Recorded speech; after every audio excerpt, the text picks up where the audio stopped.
आज हम एक ऐसी कंपनी के बारे में बात करेंगे जो कि आप देखोगे प्रमोटर इसमें भर भर के आपको देखने को मिलने वाले हैं। अगर हम यहाँ पे बात करें पब्लिक की, तो पब्लिक जितनी आपको देखने को मिलेगी आप खुद शॉक हो जाओगे कि इतनी कम पब्लिक किसी भी अच्छी कंपनी में देखने को क्यों नहीं मिलती है। जब भी आपको देखने को मिले कि प्रमोटर, गवर्नमेंट या फिर जो भी फॉरेन इन्वेस्टर हैं वो अगर इन्वेस्ट करते हैं किसी कंपनी में, तो समझिए कि कुछ ना कुछ पोटेंशियल तो है उसमें। माना कि आपको ये फैक्टर देख के रुपया नहीं लगाना चाहिए कि प्रमोटर कितने हैं या फिर फॉरेन इन्वेस्टर हैं या गवर्नमेंट है या नहीं, आपको फंडामेंटल देखने चाहिए। लेकिन एक छोटा सा ही सही पॉइंट तो बनता है कि अगर इतने बड़े बड़े लोग अगर इतनी बड़ी बड़ी कंपनी या किसी कंपनी में रुपया लगाए हैं, तो कहीं ना कहीं उन्हें कोई तो फैक्टर देखने को मिल रहा होगा। तो यस, आज की वीडियो में हम बात कर रहे हैं एक ऐसी कंपनी के बारे में जो कि पेट्रोलियम में काम करती है। मेजरली अगर आप देखोगे तो ये पेट्रोल में काम करती है। नाम है Mangalore refinery and petrochemical limited. अगर यहाँ पे आप देखोगे ये कंपनी एक जॉइंट वेंचर है जो कि एबी बिरला ग्रुप और हिंदुस्तान पेट्रोलियम लिमिटेड, ये आप दो जो ग्रुप देखोगे जेबी और एचपीसीएल, ये इनके द्वारा सेटअप की गई है। अगर आप यहाँ पे देखोगे सब्सिडरी है इसकी ऑयल में और नेचुरल गैस कॉरपोरेशन में, ओएनजीसी में। अगर कंपनी की हम बिजनेस की बात करें तो refinery, crude oil, petrochemical business, trading of aviation fuels. लेकिन यहाँ पे अगर आप देखोगे सबसे ज़्यादा ये कंपनी काम करती है पेट्रोकेमिकल बिजनेस में। सबसे ज़्यादा रेवेन्यू यहीं से जनरेट होता है कंपनी के लिए। अगर यहाँ पे हम देखें पेट्रोकेमिकल जो प्रोडक्ट हैं, पेट्रोलियम जो प्रोडक्ट आपको देखने को मिलेंगे 98% है, जबकि क्रूड ऑयल और अदर प्रोडक्ट्स 2% हैं। तो मेजरली हम कह सकते हैं कंपनी जो काम कर रही है वो पेट्रोलियम प्रोडक्ट में काम कर रही है। यहाँ पे अगर आप मार्केट की पोजीशन देखोगे तो बहुत अच्छी आपको देखने को मिलेगी। अगर आप यहाँ पे देखोगे तो डायरेक्ट सेल्स में भी कंपनी काम करती है, जो कि आपको देखने को मिलता है कर्नाटक में और जो भी एडजॉइनिंग स्टेट है वहाँ पे। अगर हम जियोग्राफिकल स्प्लिट की बात करें कहाँ से कंपनी कितना रेवेन्यू जनरेट करती है, तो यहाँ पे आप देखोगे 89% कंपनी स्प्लिट करती है इंडिया में। यानी कि 89% जो भी कंपनी के पेट्रोलियम प्रोडक्ट हैं वो 89% यूज किए जाते हैं इंडिया में, और जो अदर 11% हैं वो एक्सपोर्ट कर दिए जाते हैं दूसरी कंट्री में। यहाँ पे आप देखोगे मैन्युफैक्चरिंग फैसिलिटीज़ कहाँ पे है, तो मैंगलोर में है, जो कि आपको नाम से ही पता चल रहा होगा, Mangalore refinery and petrochemical limited. यानी कि मैंगलोर जो कि कर्नाटका में, यहाँ पे कंपनी का आपको मैन्युफैक्चरिंग देखने को मिलेगी। अगर हम बात करें कंपनी के वर्टिकल्स के बारे में किस तरीके से हमें ये देखने को मिलते हैं, तो यहाँ पे आप देखिए प्रॉफिट और लॉस की बात कर लेते हैं। पहले क्वार्टरली रिजल्ट देखते हैं। हालांकि इसका जो रिजल्ट है वो अभी आने ही वाला है। तो यहाँ पे आप देखिए जो कंपनी है किस तरीके से परफॉर्म कर रही थी क्वार्टरली। यहाँ पे आप देखोगे 2019 में जून में नेट प्रॉफिट यानी कि जो सेल्स होती हैं और एक्सपेंसेस होते हैं उनमें कितना अंतर होता है। अगर एक्सपेंसेस ज़्यादा होते हैं तो नुकसान होता है और एक्सपेंसेस कम होते हैं तो फ़ायदा होता है। ऑपरेटिंग प्रॉफिट में ही 449 करोड़ का यहाँ पे लॉस हो गया था। टैक्स वगैरह अगर सब कुछ निकाल दिया जाए तो फिर नेट प्रॉफिट जो है -500 करोड़ हुआ था। उसके बाद सितंबर 2019 में 574 करोड़, ये नंबर बढ़ते गए और बस यहाँ पे आपको देखने को मिलेगा सितंबर 2020 में जो कि पॉजिटिव देखने को मिली थी कंपनी। उसके बाद दिसंबर में फिर से माइनस देखने को मिली। अब यहाँ से इसने रैली पकड़ी है। अगर आप देखोगे मार्च 2021 में प्लस में गई थी, फिर उसके बाद 2 क्वार्टर ये माइनस में गई। अब आप देखोगे दिसंबर 2021 से ये कंपनी अच्छा परफॉर्मेंस कर रही है। अच्छा परफॉर्मेंस ही नहीं दे रही बल्कि ओवर परफॉर्मेंस भी यहाँ पे आपको देखने को मिल रहा है। अगर आप यहाँ पे बात करो दिसंबर 2021 की, तो 586 करोड़ रुपए कंपनी का प्रॉफिट था। उसके अगले क्वार्टर में अगर आप देखोगे 3000 करोड़ का, इतना ज़्यादा प्रॉफिट। और यहाँ पे कोई अदर इनकम से जनरेट नहीं हुआ है इतना ज़्यादा, 394 करोड़ ही हुआ है, जो कि ऑलमोस्ट आप देखोगे कि 100 करोड़ का ही अंतर है अगर आप लास्ट क्वार्टर के हिसाब से अगर आप देखोगे तो। लेकिन ऑपरेटिंग प्रॉफिट अगर आप देखोगे, यहाँ पे सेल्स होती हैं 24,815 करोड़ की और एक्सपेंसेस होते हैं 21,874 करोड़ के। यानी कि सीधा सीधा 2941 करोड़ का फ़ायदा। उसमें से भी अगर टैक्स वगैरह निकाल दिया जाए और अदर इनकम को ऐड कर दिया जाए तो 3008 करोड़ रुपए का कंपनी को फ़ायदा होता है। लास्ट क्वार्टर की अगर बात करें जून 2022 की, तो यहाँ पे कंपनी को प्रॉफिट होता है 2708 करोड़ रुपीज़ का, जो कि अच्छा है।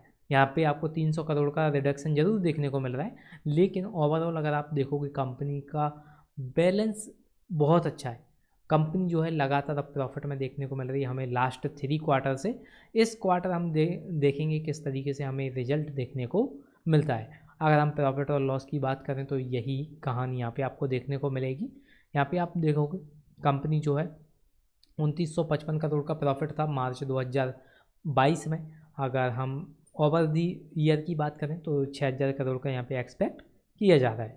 उसके पहले आप देखोगे माइनस में देखने को मिलती थी, उसके पहले प्लस में थी। तो फिलहाल कंपनी आपको अच्छी देखने को मिल रही है, अच्छे यहाँ पे बैलेंस बनाए हुए हैं अपने सेल्स एक्सपेंसेस में।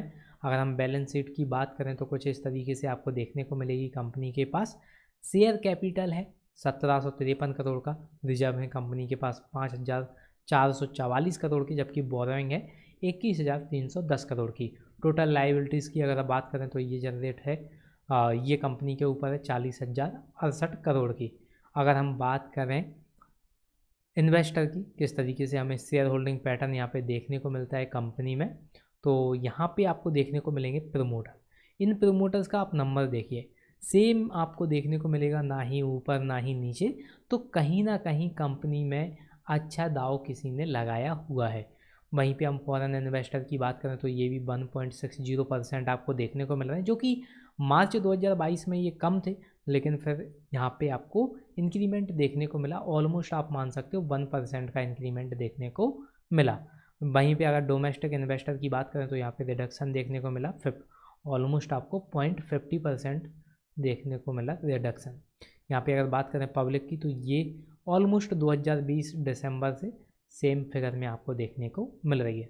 तो कंपनी देखो अच्छी है, कंपनी का बिजनेस अच्छा है, और आने वाले टाइम में, हाँ ये आप क्वेश्चन कर सकते हो कि आने वाले टाइम में तो ईवी आने वाली हैं, तो पेट्रोलियम जो प्रोडक्ट हैं उनकी डिमांड तो गिरेगी। हाँ बेशक थोड़ा सा इफेक्ट तो पड़ेगा ही पड़ेगा, लेकिन बहुत मेजरली आप इफेक्ट नहीं देख पाओगे, क्योंकि केवल व्हीकल ही नहीं चलते हैं पेट्रोलियम से, सॉरी व्हीकल जो आप देख रहे हो वही नहीं चलते हैं, और भी चीज़ें हैं।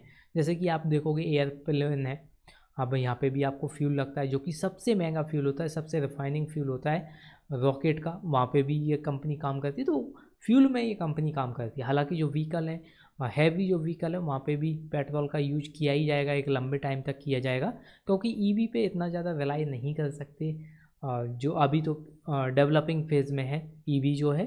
तो फिलहाल तो आपको ये कंपनी बहुत अच्छी देखने को मिल रही है। अगर मार्केट कैप की बात करें 10,200 करोड़ का है, करंट प्राइस अगर शेयर की बात करें तो 58.2 पैसे का ये चल रहा है, सॉरी 20 पैसे का ये चल रहा है।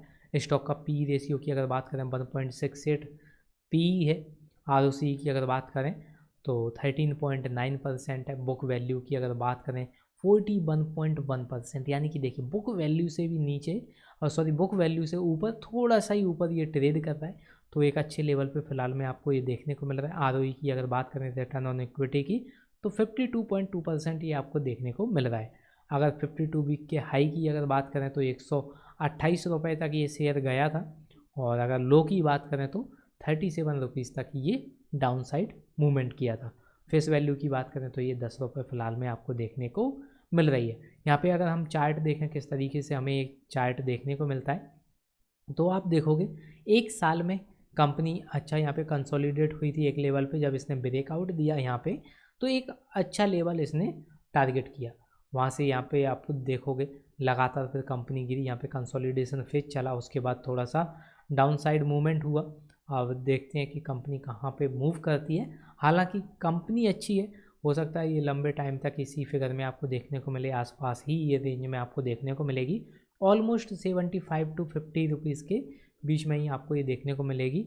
लेकिन जैसे ही इसमें ब्रेकआउट आपको देखने को मिलेगा, फिर आप इसमें बहुत अच्छा पैसा बना सकते हो।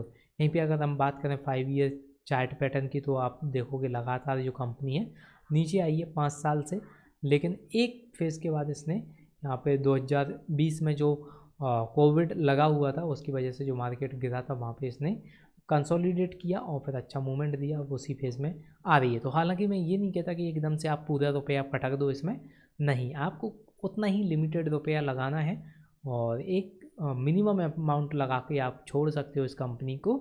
हालांकि इस कंपनी पे आपको नज़र ज़रूर रखनी है। That's all in this video दोस्तों, मिलते हैं अगली वीडियो में। वंदे मातरम, जय हिंद।